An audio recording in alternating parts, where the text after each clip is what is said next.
I'm very excited and pleased to be able to introduce Dr. Zinzi Bailey. And I should just contextualize, this is our first Food for Thought, our monthly meeting, especially if we have first-year students on the watch, on the Zoom. I'm really sorry that you're not all standing in line waiting for pizza or getting sandwiches from Yasmin, but just imagine in your mind that that's what we're doing, and obviously feel free to eat. But so hopefully we'll pack the room as we normally do as we see people continuing to come on. So I want to say that we want to kick off our whole fall semester of Food for Thought that will be focused on addressing systemic racism and increasing community engagement. And each of our monthly seminars will be related to that, but different perspectives and different activities. So I had Zinzi recommended to me, and I must say I spent an hour on Zoom with her, and there aren't a lot of people that you feel you have such a sense for so quickly, and that it's a pleasure when a CV comes alive as a person. So, so on paper, in meeting you, Zinzi, I just want to give you a warm welcome that I and we are very pleased that you're here.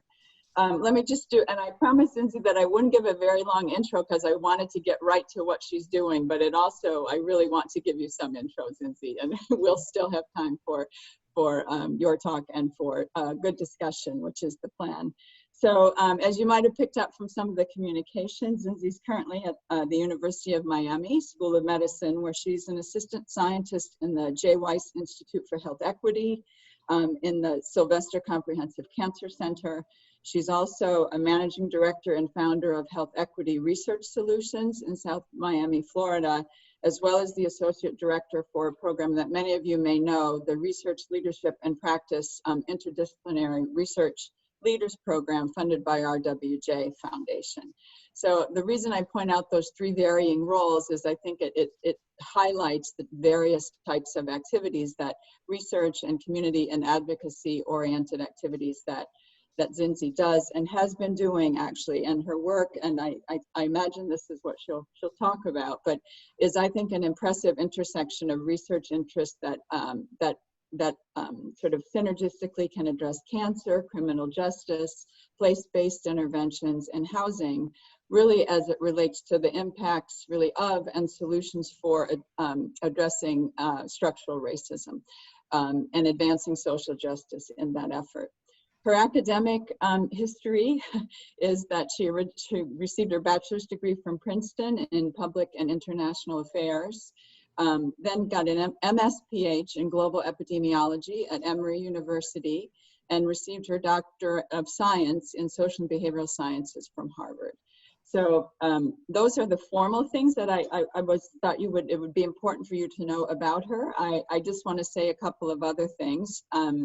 I was pleased that a student told me that they've been reading some of your quotes in the health advocacy class already this semester, Zinzi. So that was fantastic confirmation that you're our kickoff leader in addressing advocacy and racism and our commitment to doing that. And given that we're the social sciences, socio-medical sciences, and public health, that we want to be even more of leaders in that regard.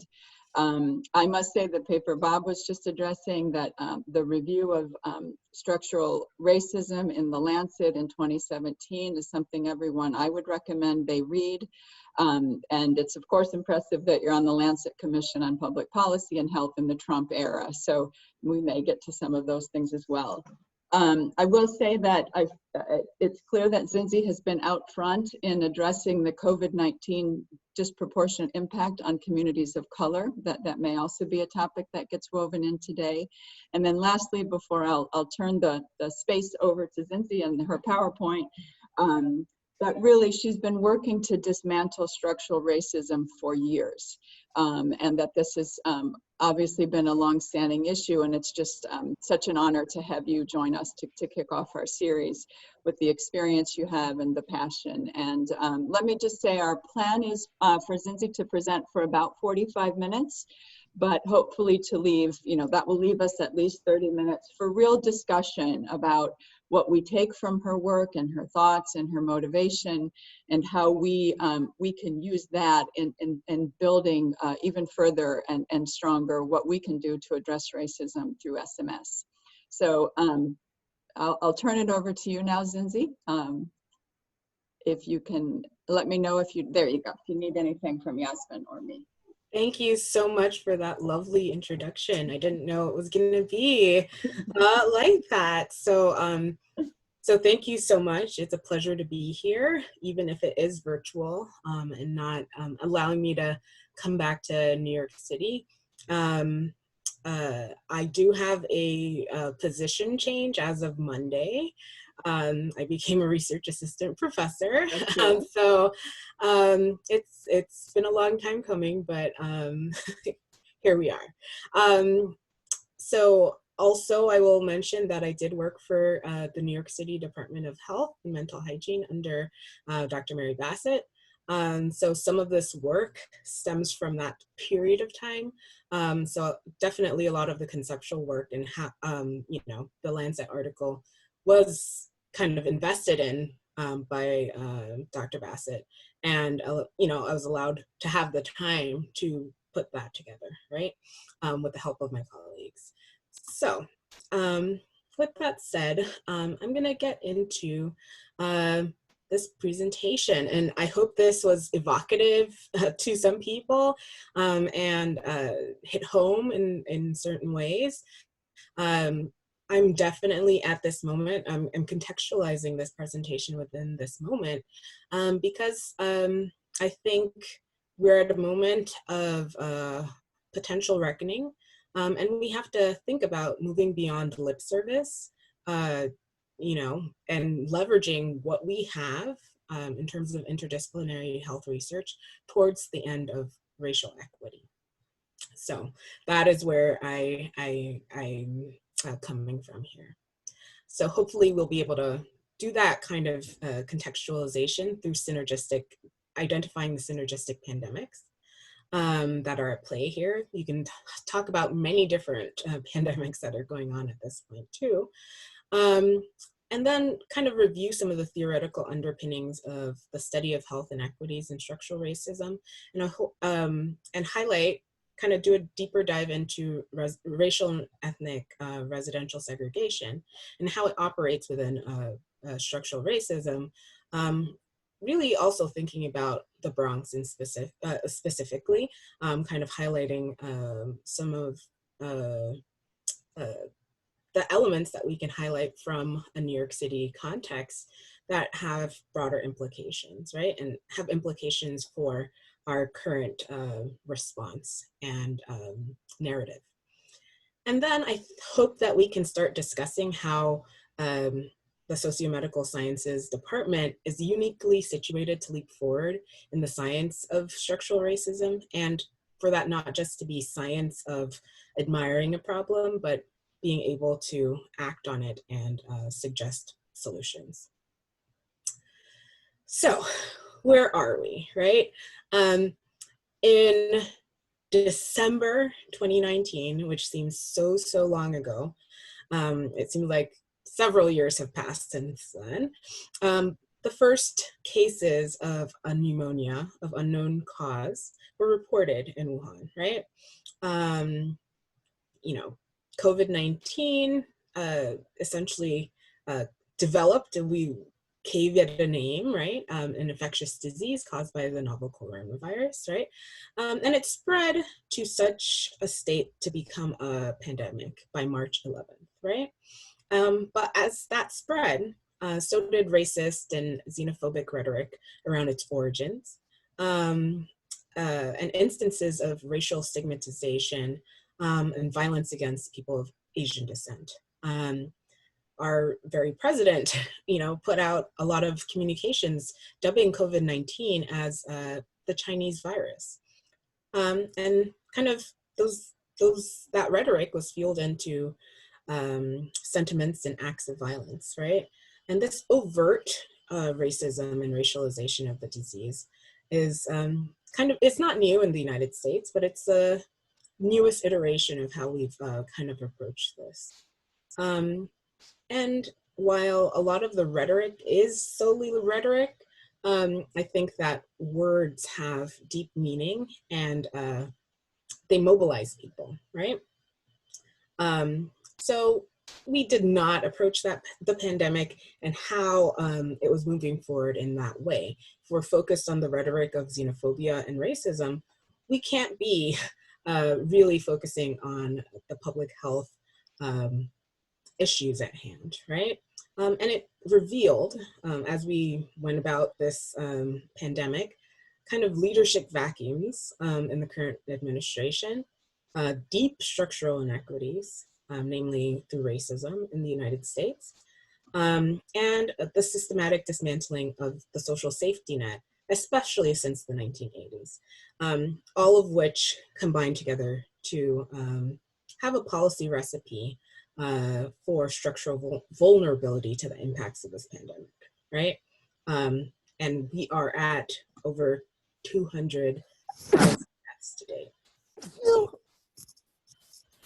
On April 9th, colleagues from Black Health Collaborative, hashtag Black Epi Matters, and I published a prescient blog about racism in the time of COVID-19.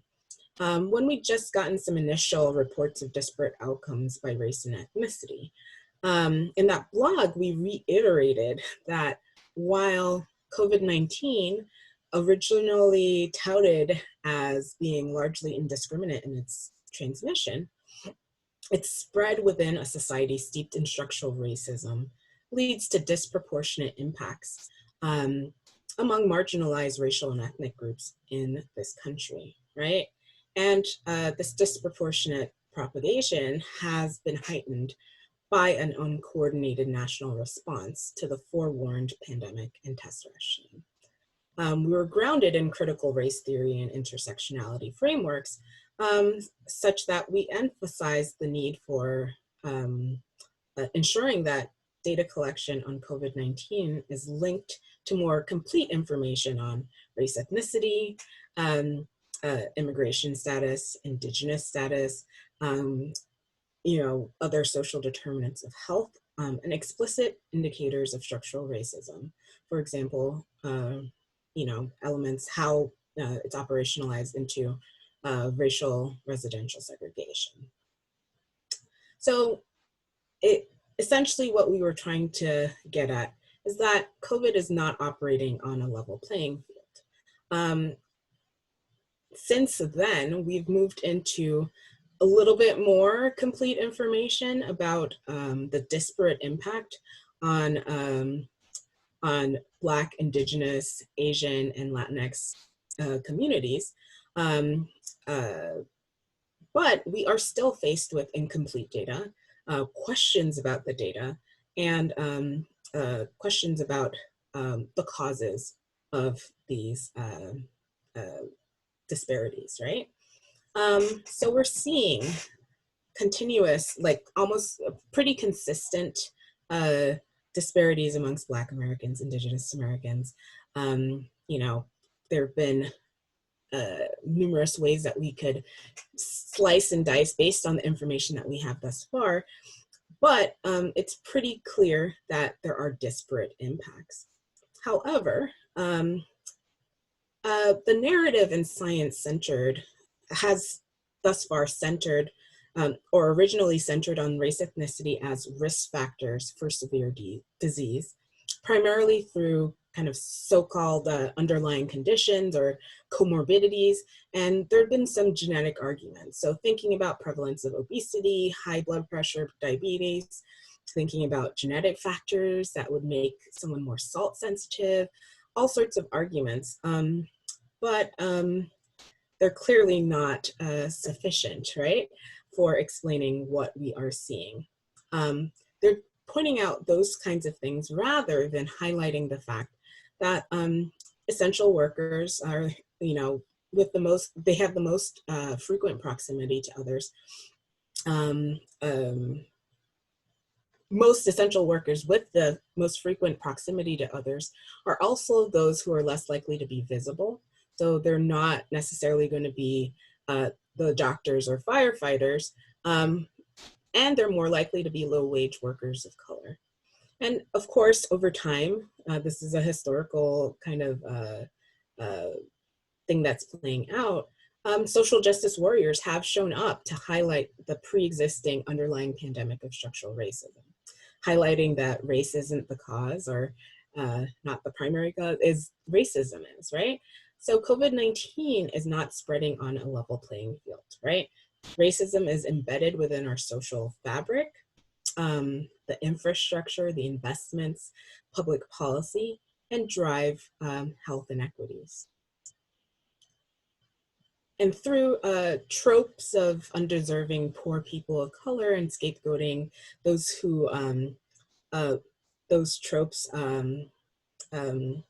scapegoating those who are people those tropes sought to demonize, we've had a pretty slow and anemic response from the current administration, and it's just magnifying some of these embedded structural inequities.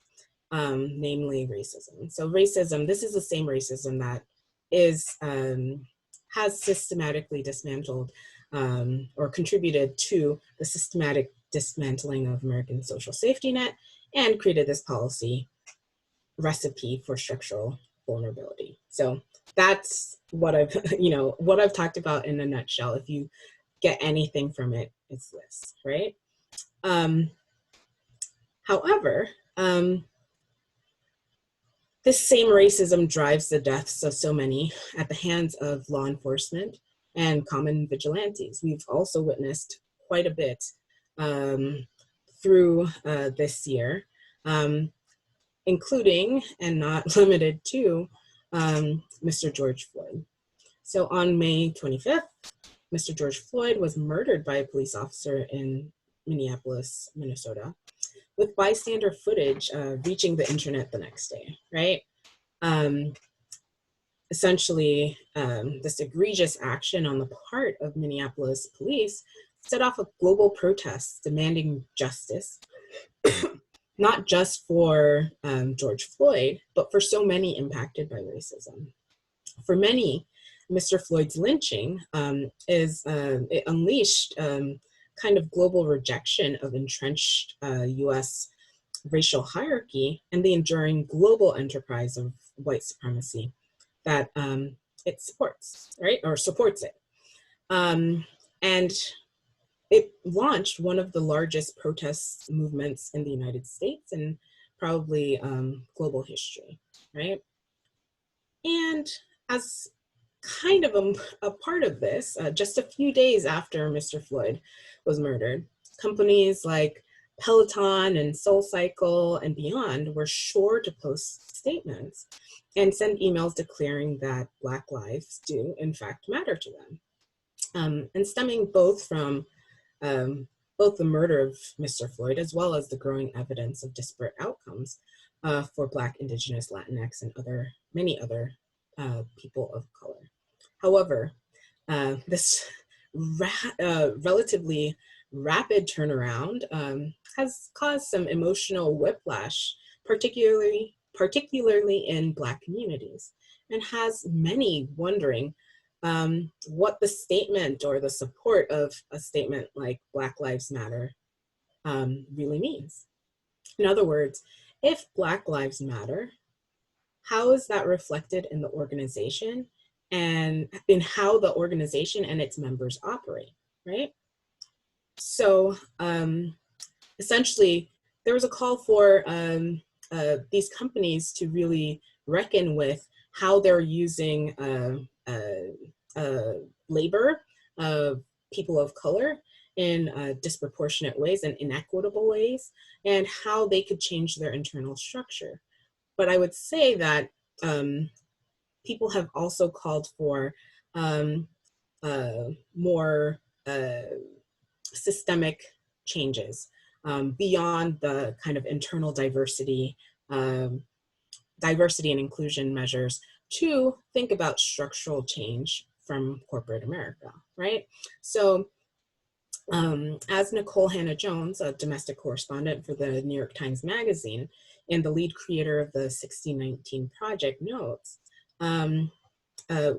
we need to move beyond even the incremental diversity realignments and strategic planning towards paradigm shifting transformative change by challenging the structures of racialized power, privilege, and oppression, right?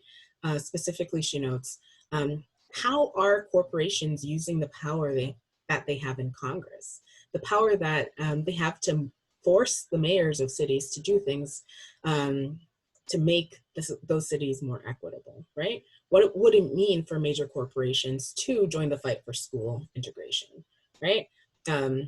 So she says, so I'm thinking much, much bigger than, can we raise our Black staff from 6% to 10%?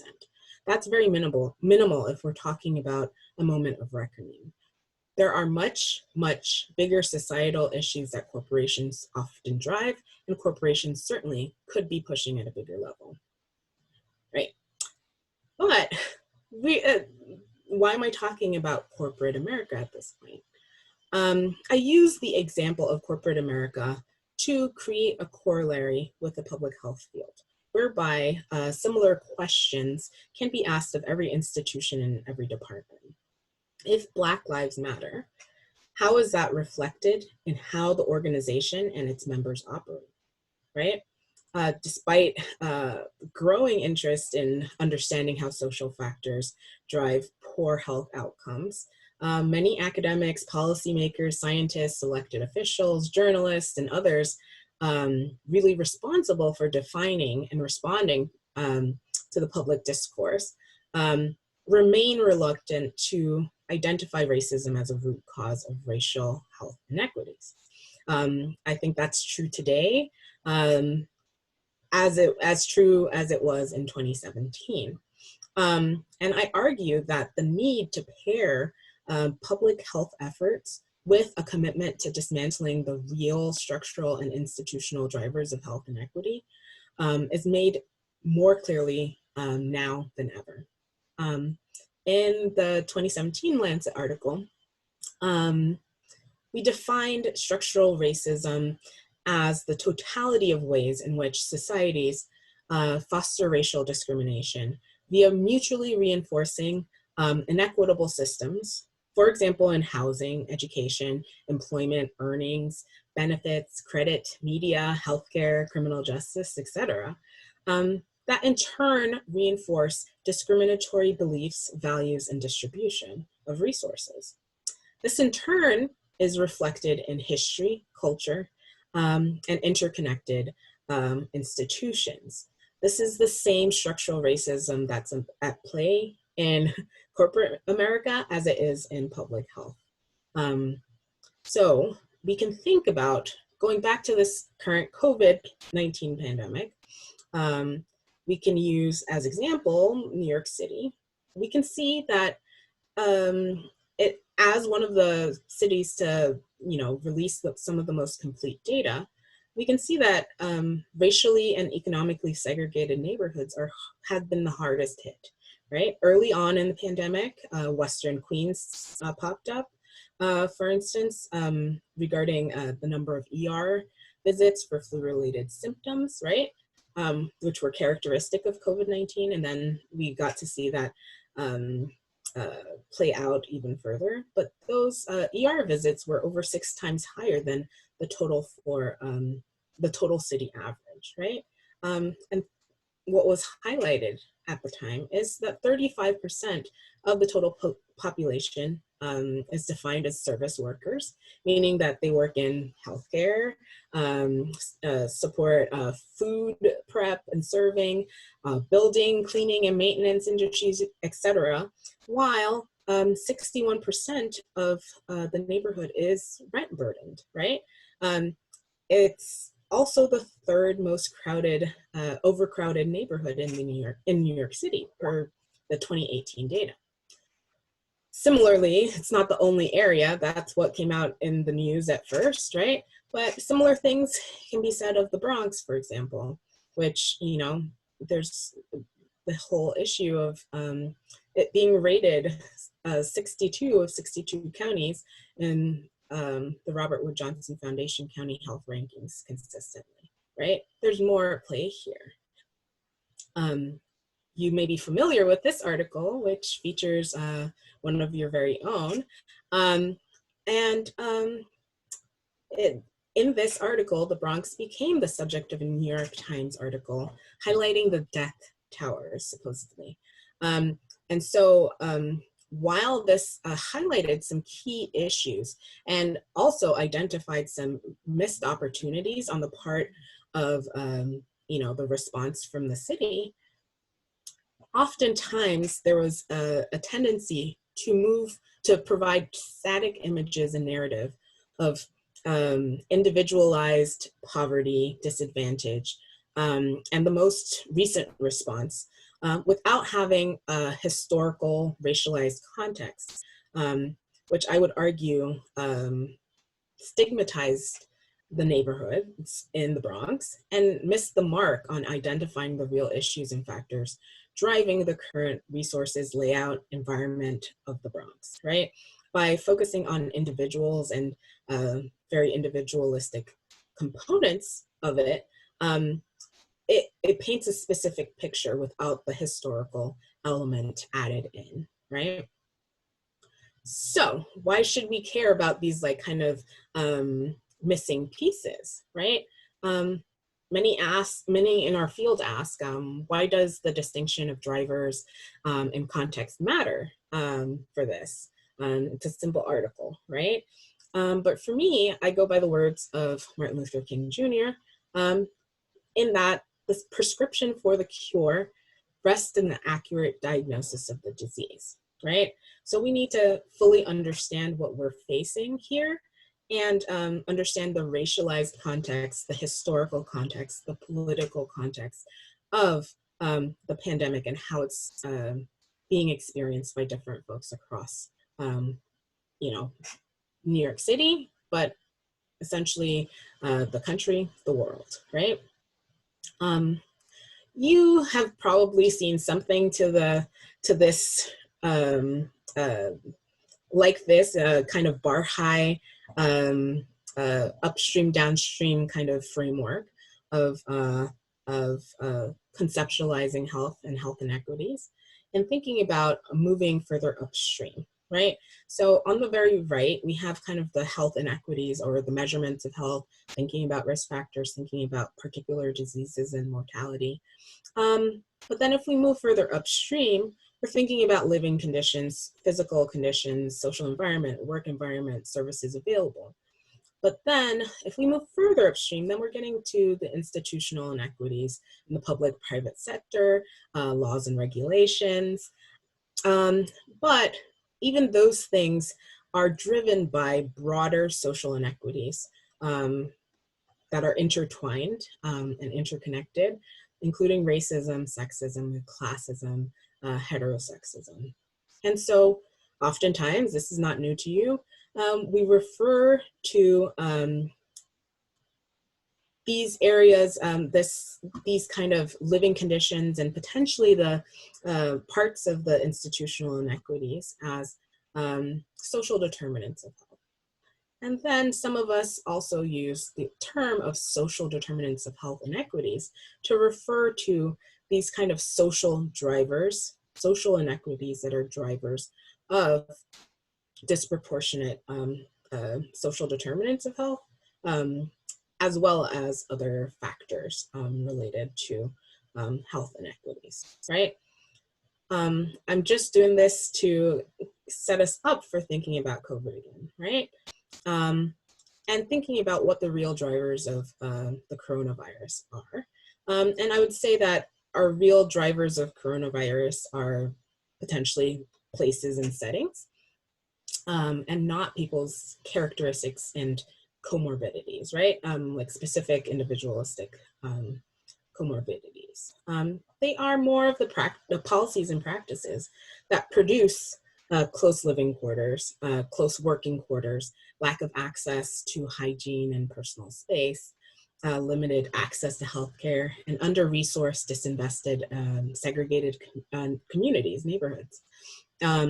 Racial and ethnic segregation and the systematic disinvestment in lower income communities of color, the historical and contemporary structural racism acts across multiple domains and mutually reinforcing inequitable systems to produce these differentials in intergenerational wealth, education, income, exposure to concentrated poverty. But when we're talking about kind of the places and settings, we're talking about these living quarters and characterizing these places, which I would say is kind of a focus on social determinants of health. Whereas when we start talking about those drivers, state-mandated racial and ethnic segregation and subsequent disinvestment, I would say territorial stigmatization, the racialized dismantling of the American social net, anti-immigrant sentiments, structural racism and racial capitalism, we're talking about social determinants of health inequities. And I think that there are certain preconditions for understanding and working with and incorporating social determinants of health inequities into practice, into research, and into our understandings of inequities, right? And I think there is a need for a working knowledge to some degree of history, of political science, of sociology, of urban planning and health, race relations or critical race theory, racialized immigration, economics, the mechanisms of stress, social epidemiology, just to name a few, right? You could throw in a few more, right? You might say ethics. So there's a number of these kind of base disciplines or working knowledge in general that's necessary for us to truly understand structural racism and other social inequities, right? And so I would like to kind of delve in a little bit into residential segregation, which has been kind of a key example used to refer to and picture the operationalization of structural racism, right? Essentially, it's one of those things that has reinforced all other forms of racism, not just like other types, but other forms in which structural racism operates. It's been integral to the US history and seemingly operated out of the housing sector, but then propped up and facilitated other institutions and sectors in discriminatory policies, whether they were color explicit or not. And furthermore, it reinforced multiple sectors to produce kind of racialized outcomes, right? Modern mortgage has origins in the 30s, right? So before, in 1930, a typical home loan required a 50% down payment, full payment within 5 to 7 years, and at like 6 to 8% interest, right? That does not look like what we have right now. Many of us would not even think about home ownership if that were the case. And so in a way to try to open up home ownership, in 1934, President Roosevelt established the Federal Housing Administration, which guaranteed mortgages with 10% down, 30-year financing, and 5.5% interest, right? That looks a little bit more doable. But in order to do that, essentially, he also created the Homeowners Loan Corporation, or allowed that to be created, in order to guarantee and assist the banks in making loans by literally color coding the denial or limitation of financing or refinancing to certain communities based on racial and ethnic composition, right? So there were hundreds of maps, as you guys undoubtedly know, of residential security, right? Whereby we get the name redlining, based on the 4th grade D, where lenders often were refused loans, often closest to the downtown or next to factories or railroad tracks, but often then also with an explicit description of infiltration of unwanted groups, right? But redlining is not in and of itself the issue. While that is key in supporting and understanding the government role in residential segregation, we have a number of complicit kind of sectors, right? And where we can think about investment being concentrated in white suburbs, which simultaneously segregated racial and ethnic groups and hastened the decay of the inner city, right? And then we're coupling that with pre-existing restrictive covenants by which, you know, a homeowner could say, this cannot be, this property cannot be sold to X, Y, and Z group. We have disparate impact of zoning and local land use policies. And we have discrimination in historical and current rental and mortgage markets. All of those are at play. And they set the stage for the colorblind distribution of resources over time, right? So through environmental hazards being geographically located, thinking about, you know, where toxic waste sites and, you know, water quality are considered, and what we invest in, inadequate healthcare, inadequate education, state-sanctioned violence, including incarceration, forced migration, urban renewal projects, and over and under policing, right? And we would be remiss if we did not discuss municipal disinvestment. So thinking about benign neglect policies, planned shrinkage, and blight, right? So if we get all of those kind of key elements together, so we can say, you know, through the structural racism of segregation, redlining and benign neglect and disinvestment were coupled with, you know, the restrictive covenants, other things, as well as the discriminatory impact of the Social Security Act and unfair school funding based on geographic property values, etc. All of those things act together, you know, over the life course, over generations, and over history, through history and across domains to produce intergenerational, differentials in intergenerational wealth, education, income, exposure to concentrated poverty, and exposure to quality hospitals, schools, jobs, etc. over time, right? If we look specifically at the Bronx, a lot of the areas that are populated in the Bronx are in the red or the yellow, right? Primarily. If we look at the area that's around St. Barnabas Hospital, we can see specifically, it describes it specifically that there is a steady infiltration of Negro, Spanish, and Puerto Rican into the area. The population is very unstable, relief load is heavy, section very congested with considerable small business scattered everywhere. One of the poorest areas in the Bronx. Infiltration of the Negroes, foreign-born populations, right? And they make a suggestion that this is a hazardous neighborhood and should not be invested in, right? And so we can look at these other red areas and we can talk about those neighborhoods as well. But I think that gives the overall context to the Bronx, right? Where through redlining, the federal government and banks began diverting investments from low-income neighborhoods of color towards mixed income white communities.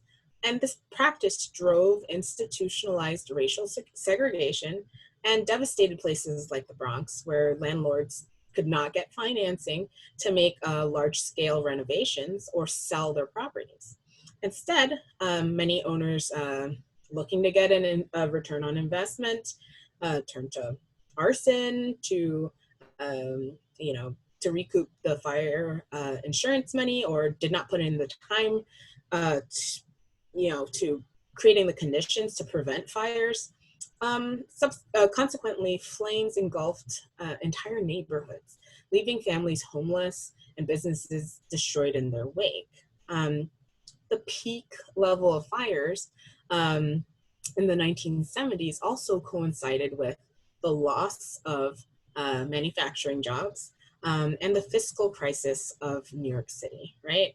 This led to slashing of of support services, including fire departments. So in 1972, Mayor Lindsay closed 13 fire stations in the South Bronx following Rand Corporation's recommendation that incorporated a racially biased technocratic algorithm, assuming that the poor, Black, and Latinx fire-prone communities exhibiting social pathologies were overserved by the fire department, right? And with this faulty racialized decision-making, response times rose while fire incidents quadrupled and fatalities doubled, right? 7 census tracts out of 289 in the Bronx between 1970 and 1980 lost 97% of their buildings to fire and abandonment, while most lost more than 50%, right? All the while, there's also another coordinating kind of historical process, which is the building of the new Cross Bronx Expressway, right? So it tore down and tore apart vibrant neighborhoods and expedited the flow of people and goods to growing suburbs, right? So it changed the nature and the orientation of the neighborhoods that had established social supports. Further, kind of overall disinvestment has led to fewer resources to support health, including access to healthy foods, safe public space, clean streets, quality housing. We can go on, and amplified existing inequities like concentrated poverty, overcrowding, dilapidated housing stock, and limited maintenance and inspections. So as New York City was denied a federal bailout, essentially what were considered essential public services were redefined, excluding police, fire services, sanitation, and public schools as, they were considered luxuries, right? And that the city's spending on the public was actually an insidious disease. So President Ford felt like they were overspending on these non-essential services, right? And so this is a key element of disinvestment that essentially was further hastened by Reagan's budget reform plans on a national scale around, rolling back some of the social safety net programs that were then so needed as the city was going through a quote unquote crack epidemic and increased incarceration, etc. So we could touch on so many different things just looking at the Bronx and looking at the context of the historical proceedings of this one county, one area, right? There are lasting health implications from this these historical processes. So when you look at the geographic correlation between residents who rated conditions of residential structures as fair or poor and pediatric asthma hospitalizations, there's almost exact overlap. Many may interpret this map in a very individualistic way, but with an understanding of structural racism, austerity politics, and racial capitalism, there are deeper considerations for this correlation. specifically, if we confine analyses to the Bronx, we see that this is just one of many examples that poor health outcomes have a dose-response relationship by historical redlining grade. Legacies and current manifestations of disinvestment have led to less resources to support good health, and the larger picture of structural racism has normalized the suffering of communities of color in the Bronx. So, what is the role of socio-medical sciences? I would argue that this is a key moment for us all to be reflective of our practices, right? There's an opportunity for us to reevaluate our departments and how they and the members operate, right? Do Black lives matter? Do Latinx lives matter? Do Black trans lives matter, right? Do our faculty, students, research and operations reflect that? Do our environments foster racial equity? But I think even more, this department has been committed to equity, but I think there's a key element that makes it well situated to leap forward in the science of structural racism. I would argue that there's a need for interdisciplinary health research in order to tackle structural racism and intersections with other systems of oppression. Further, I would say that we need to move beyond interdisciplinarity and actually move towards transdisciplinarity, where we're moving outside of our core disciplines or across core disciplines in order to do more innovative and appropriate work for this diagnosis of structural racism.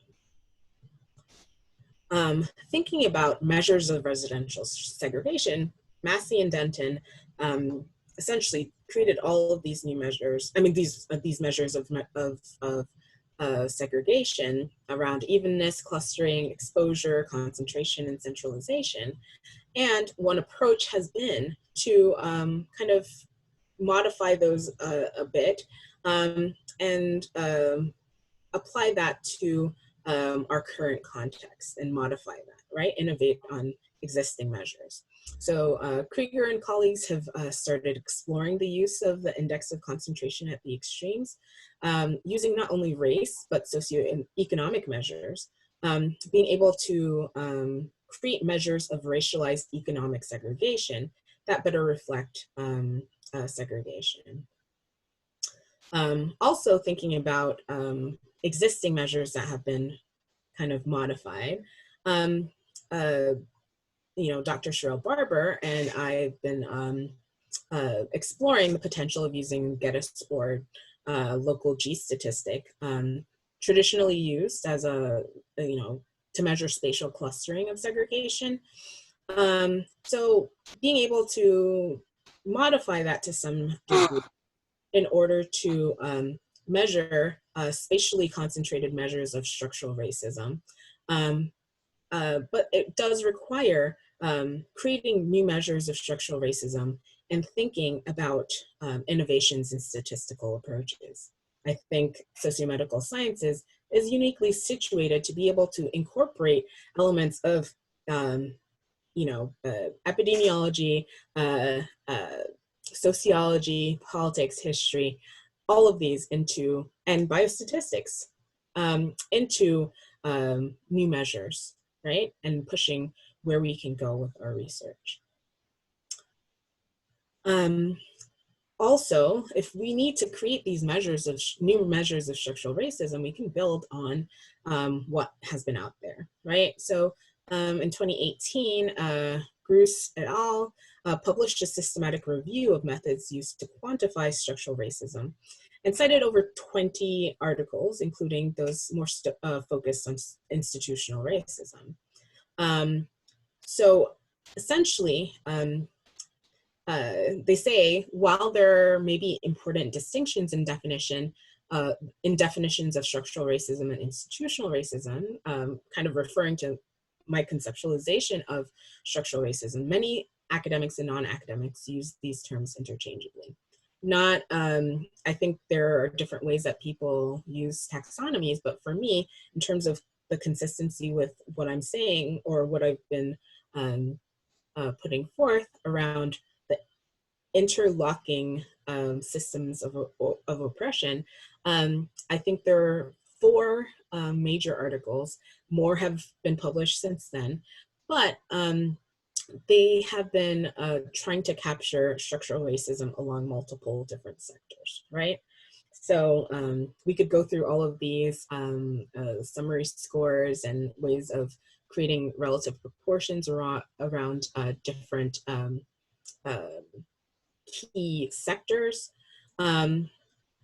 But I would say that there's much work that we can do to further this, right? It can be argued that all of these were at the state level. It would be, we could argue that state level measures may not be appropriate for how structural racism operates. And we haven't published much work focusing on other racialized groups like Latinos, Latinx people, and Native Americans. So there are many opportunities to innovate here. Further, there are concepts like virtual vicarious experiences of racism, which extends across different levels of racism that we can make movements on. The idea of vicarious experiences of racism is not a new concept. Many have likened the suffering of those like Tamir Rice to Emmett Till decades before. However, while the story of Emmett Till spread across the country, especially through the coverage by Jet magazine, the more recent coverage of state-sanctioned violence spreads more quickly and often includes videos that autoplay on social media. Everyone is talking about them. Clips are played on the radio or on podcasts, right? There's an argument that this creates a new concept of vicarious experiences of racism, which are virtual, right? Others have studied vicarious racism, but few have considered virtual vicarious experiences of racism. Jacob Bohr et al. Showed that police killings have spillover effects on mental health of Black Americans using quasi-experimental design, but do not explicitly explore the mechanisms of virtual vicarious experiences of racism. This may be another direction for measurement, innovative measurement of racial and ethnic discrimination and moving forward. And I want to emphasize that this is not just navel gazing or admiring the problem. There are opportunities for us to collaborate across disciplines, across disease groups or health outcomes.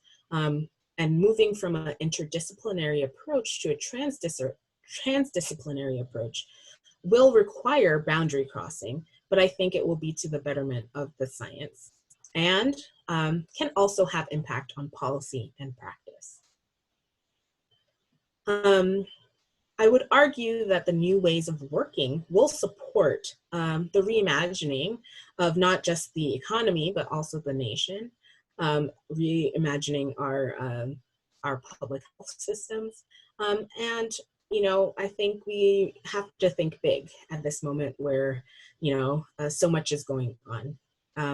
What if our work was able to more comprehensively capture the ways that truly affordable housing could uphold human dignity?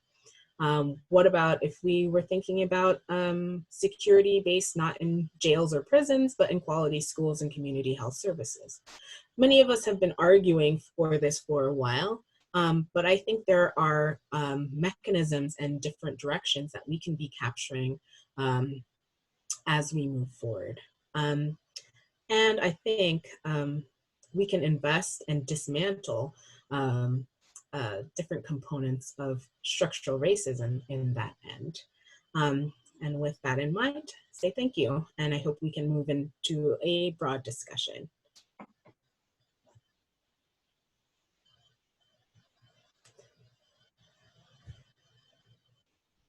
So I welcome any questions or comments. Thank you, Zinzi. Let me just, I'll clap, I'll do applause for you, and people should certainly turn on their sound if they'd like. That was fantastic, comprehensive, historical, methodological, everything that we're interested in, clearly with trying to move us, you know, towards thinking about what we can do now, given everything that's going on. So I will just open it up for discussion. I was having trouble myself getting my mute off, so I will, Zinzi, if you see someone trying to ask that I don't see, you know, I think you can see their names as well. So Bob is either waving or ready to talk, so. Oh, I, of course, am absolutely riveted by the presentation, especially since so much of it is reflective of work that Rod Wallace and Mindy Love have done for the last 15 years. I'm really struck by the degree to which we've got great analysis and even pretty important targets for where we could do this work.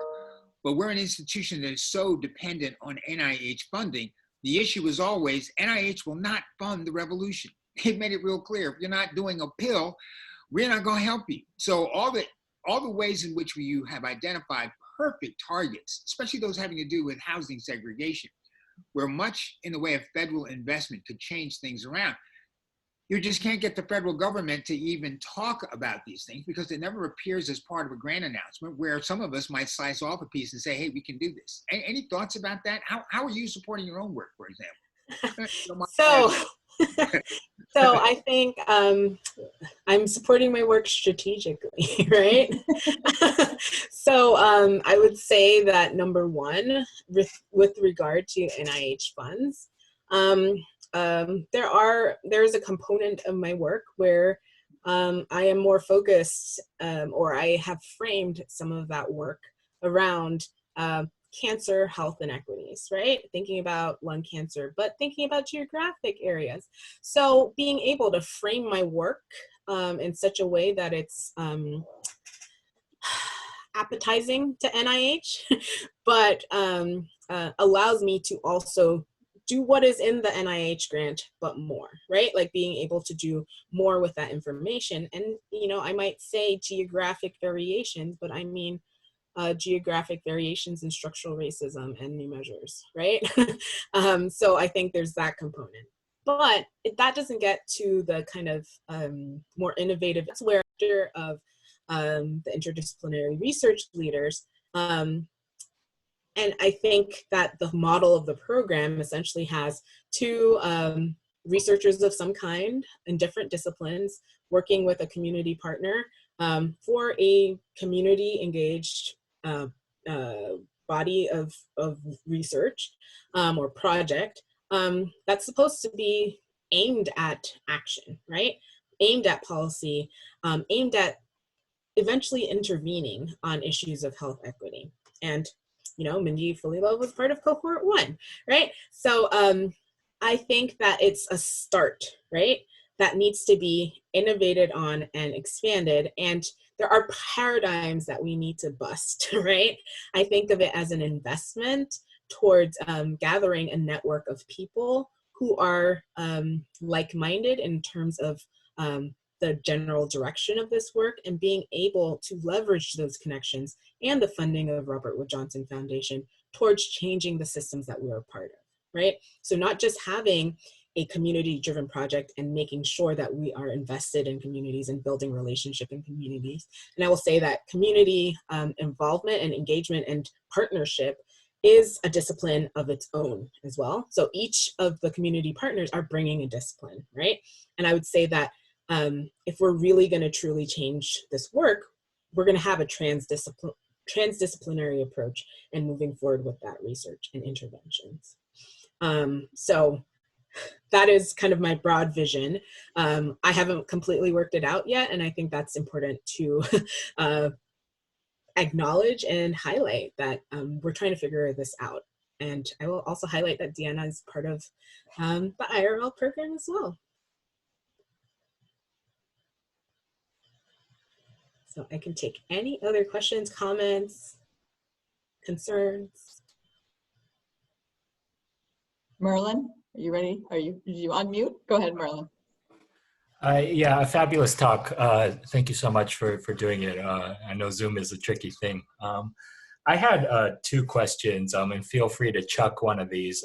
One is an extension of Bob's question, but with a slightly different orientation. Mhm. If you take away the funding agency question, you still have the university. And as we all know, with this university and every other one I've been with, there's always lots of eagerness to do interdisciplinary or transdisciplinary work, but then we have like the institutional reality of universities, which is that they're very balkanized, different schools, different departments. Ultimately, they each have their own kind of budget they have to look after. People's time is committed to different places. So I was wondering if you had any thoughts on productive ways we might transcend that. And then the other question had something to do with the presentation. One thing I really appreciated was how you talked about structural racism alongside wage disparities, in corporate America, service work, economics, and weave the two together. And I just wanted to get a sense of how you think about those two operating in tandem. We have structural racism on one hand, but then, we're all familiar with these, Thomas Piketty type of graphs that show terrible inequality just in general. And I was just wondering how you think about these two operating in tandem. Okay, so excellent questions. Again, I wouldn't expect any less from this department. I think the first is very key. The struggle is real with university systems. The balkanization is real. The silos of different departments. Here at the University of Miami, we're working through these really intense silos where people on different campuses don't often work together, right? There are people who are in the nursing school that's on the Gables campus that don't know anything about the work that's happening on the medical campus, right? So doctors and nurses aren't talking, right? Much less having that integration of other disciplines across. What this institution has started to do and has expanded its investment in, work in progress, is around interdisciplinary, cross-department, cross-campus projects that are focused on the local communities and local community problems. So being able to integrate community kind of driven problems and identification of solutions with kind of this cross-disciplinary work, right? So it's an internal funding mechanism that is facilitating this kind of broader work. And that's happening, that's a annual investment, right? This year, as opposed to other years, there has been more of an explicit direction towards equity. We still need to go further, but there is this direction in making sure that we are identifying and being cognizant of the multiple issues at hand. But in putting out that call, we're making sure to put kind of bullets that kind of encompass multiple disciplines, right? Towards that end. I think it does take a push and leadership towards increasing those kinds of investments, even in the absence of NIH funding. And sometimes you can acquire funds to create a kind of trust for that kind of mechanism. So maybe a seed money to start kind of a model of that kind of investment, right? And that be a jump off point, right? So I think it requires us to be a little bit strategic in thinking about what are the institutions at play and like the departments at play and who are the power, the decision makers to be very just blunt, who's making the decision about these particular funding decisions. And, if you go up to, you propose something, who does it go to? And who has to decide on it? Is it, if I imagine it would be multiple chairs, it would be, there would have to be some kind of coordinated element. There would be a leadership role for, whoever's the provost or, I don't know, vice provost for research or something like that, in order to do something like this. So in the same way that in New York City, it requires having some kind of centralized body or agency to have, allow for the most effective intervention towards addressing or dismantling structural racism, that allows for agencies like the health department, NYPD, and NYCHA, et cetera, to operate and coordinate with each other. It takes leadership. I think one of the things that I regret the most is that, if I can be political right here, that de Blasio did not take up as much of the mantle of creating the mechanisms for the joint coordination and actual action, right? And I think that that leadership is required. How you push on, your part is going to require understanding the power mechanisms and who has influence over decision makers. And so I feel like that's a broader analysis, and I can talk about that in investment within the players at my university, but I think it takes mobilization and acknowledgement of power. With regard to the second question, I don't know if I fully answered your first question, but with regard to the second question, I think it's really important for us to think about racism in the context of classism or, capitalism, where I think that wage disparities are an underlying component of that. And I don't think we can really talk about racism without talking about wage disparities in corporate America, right? Like, we can't talk about, racism without talking about disparate, benefit plans and other things, right? Like, we can't divorce them necessarily. In the United States, I think there is a deep reluctance to talk about both race and class. And I think that prevents us from doing a lot of the work that needs to be done. I think considering the economics of our current situation, as well as like our historical situation, will also shed light on how we think about investments and how we think about how we're allocating value to certain people over others, right? And so I think Whitney Pirtle has put forth an excellent article on racial capitalism that I think we can better think about through multiple examples that we have, including in epidemiology. So in terms of being able to value people's lives, we create measures and we create ways of people getting compensated from, work injuries and stuff like that. Oftentimes those are racialized as well. So like, I feel like you have to be pairing those things and having a good conceptualization of how the economics have been at play in order to understand the full enormity of the issue of structural racism. I probably didn't address that fully either, but there you go. Great. Complicated questions have complicated answers, Zinzi. Thank you. Gina? Yeah. Zinzi, that was just really brilliant. Thank you so much for your presentation. It was excellent, just awesome. I love so many aspects, but I think what I really loved, if I could pick out a word, which is really hard, is the word action, okay? Socio-political action.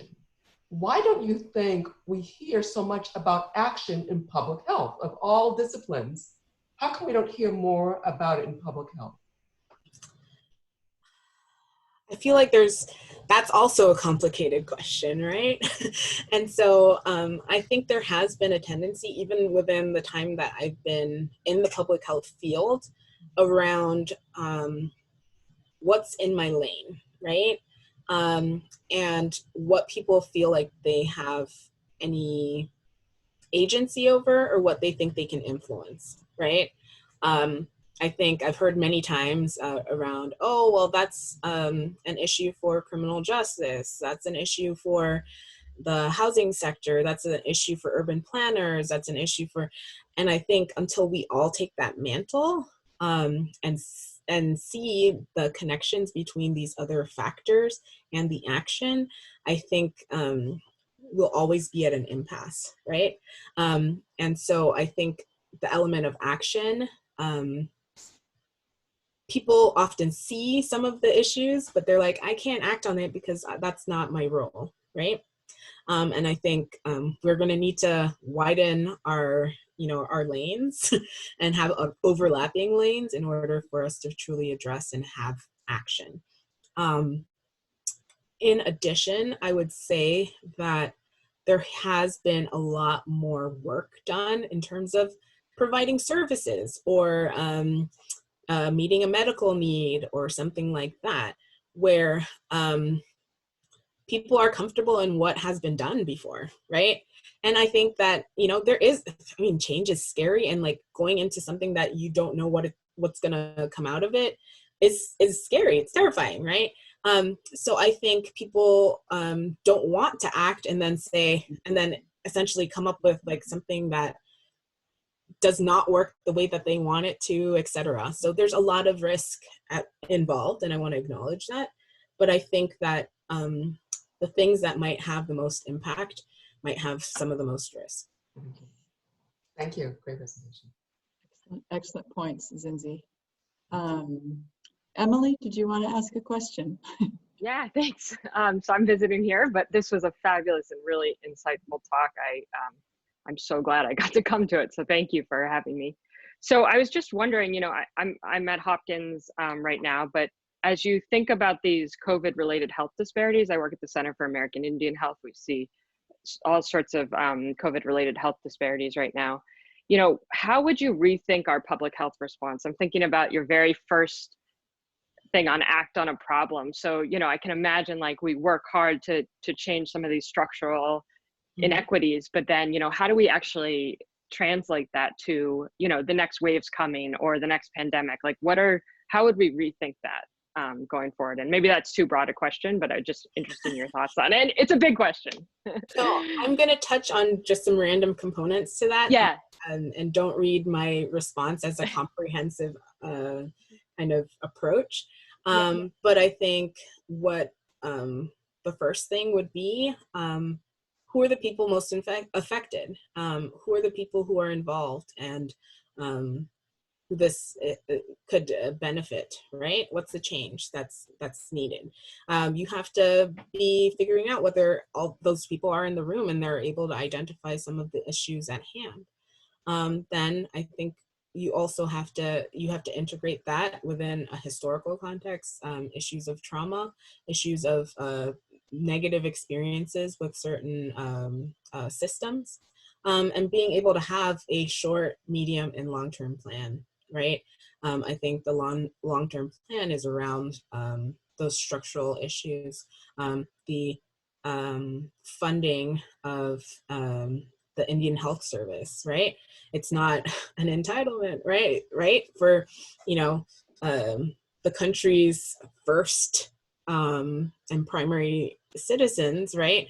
There isn't an entitlement for those funds based on the need that appears. It's like a static kind of investment, quote unquote, of funding, right? So that's one element, right?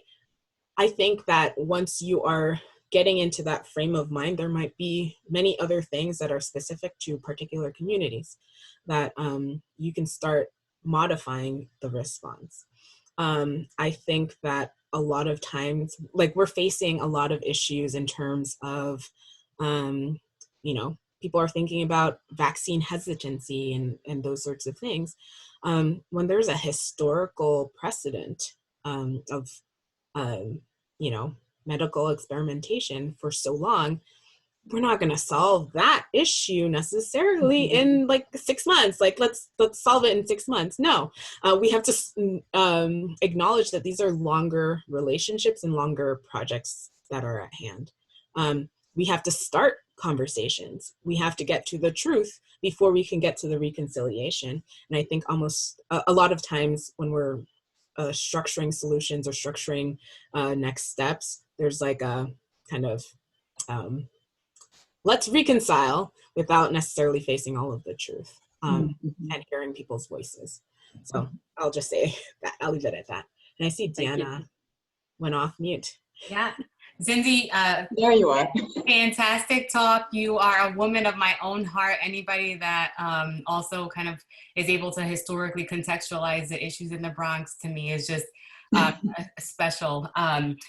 I wanted to actually ask you about something that we're kind of grappling with as an institution, and I think you did really well with Commissioner Bassett at the Department of Health, which is to really integrate structural racism in kind of in this didactic form and in setting an expectation around addressing structural racism, and at the same time making strides in addressing institutional racism.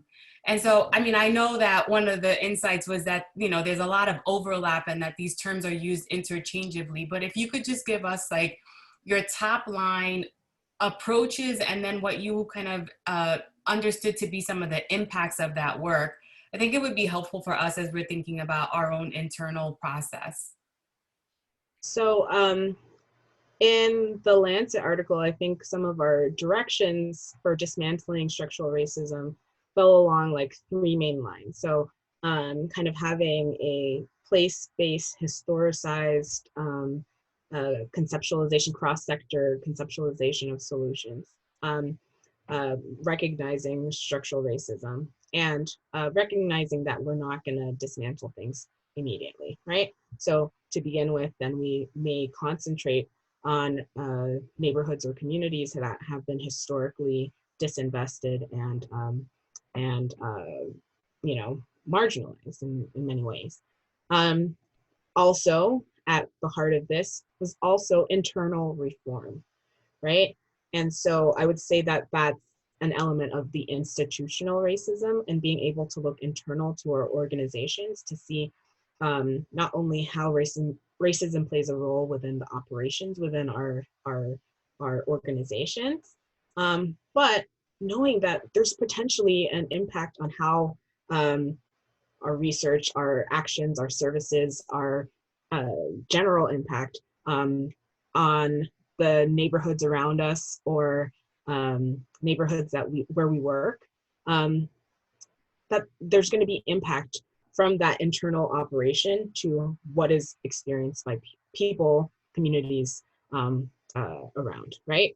So I think that internal reform is one key element, and I think that also that gets at some of that institutional element.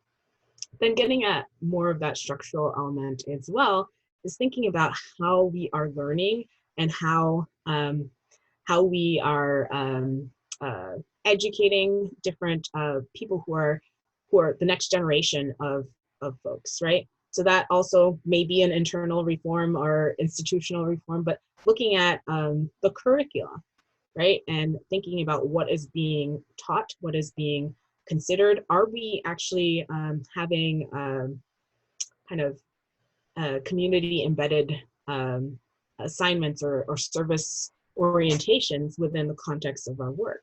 How are we teaching or providing opportunities or environments for students, postdocs, et cetera, trainees to work in community with community and build relationships, right? So not transactional relationships, but relationships that would lead to action, right? So I felt like I did a little ramble there, but I think that there are multiple ways that we would move forward, and I can talk to you more extensively on that as well.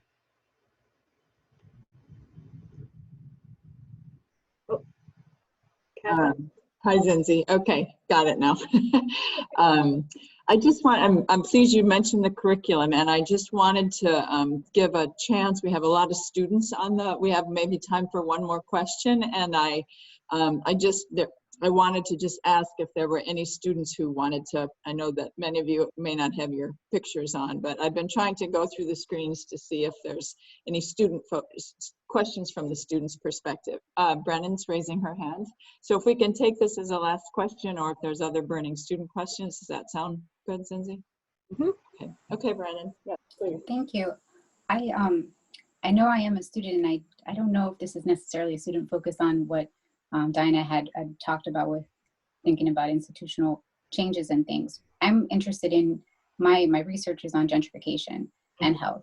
And so I'm thinking about how we see such an exodus of individuals leaving from neighborhoods in New York right now. And given that I would imagine this is happening also in gentrifying areas, as well as in areas that already have a higher income to begin with. And just thinking about, since you have done such a brilliant analysis, and I should have started off with that. This was phenomenal. Thank you so much for bringing your insights today and before and in future. You're incredible. Can you help me think through what is going to happen now that everyone's leaving? I kind of think that gentrification is going to be a new topic in the next few years. That's a hard question, a really hard question, because I would say that gentrification is kind of the market-based, color-blind variation of residential segregation and redlining, right? Like there is we know what's going on, but we do not necessarily intervene to actually think about what the implications are. And we want to reframe in certain ways how gentrification may be helpful. I've heard that a lot, that it's improving conditions for folks. But we do know that a lot of the time then people have to leave because they can no longer afford to live in those locations or afford the services in those locations. In analyses from the New York City Department of Health, we looked at gentrification from the lens of like health services and essentially tracked different movements of people, different addresses in the overall kind of like healthcare utilization of New York City. So using Sparks data to kind of get changes in addresses over a period of time, classifying essentially different neighborhoods into gentrifying, gentrified, different kinds of terminology for those different neighborhoods. And of course, found some associations with health and both.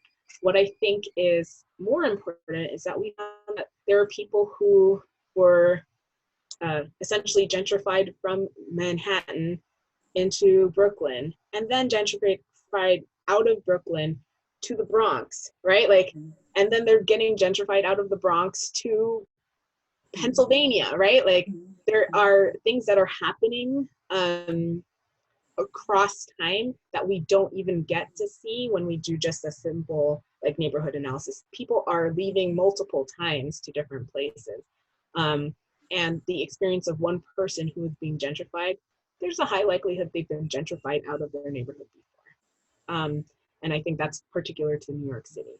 And so I think being able to think of people's experience is going to be essential. But I think thinking about the market, the rental market, and the role of local government in, incentivizing luxury high-rise development and incentivizing certain companies like Amazon to come to the city. I think there's a role, and there's a role for the local environment. And I know I'm going a little bit over, but I think the role of the local environment is one key element that you can mobilize on, right? So I think there was an impact, especially with the Amazon situation, of people mobilizing.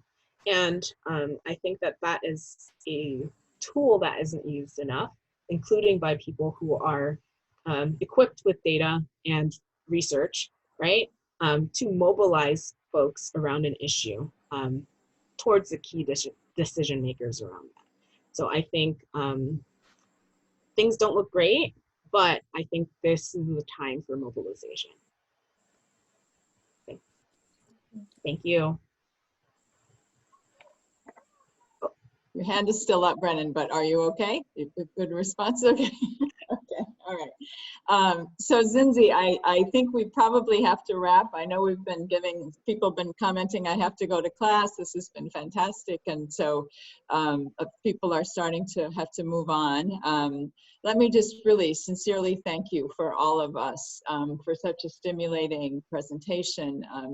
Really thoughtful, comprehensive answers. I was thinking we really asked you a lot of questions and they were really outstanding answers. And so it clearly reflects how thoughtful you have been on this and what an expert you are. And so let me just say thanks for all of us. I will acknowledge we have lots of interesting comments. So maybe there are collaborators around the Zoom box and other ideas we can pursue in the future, which would be terrific.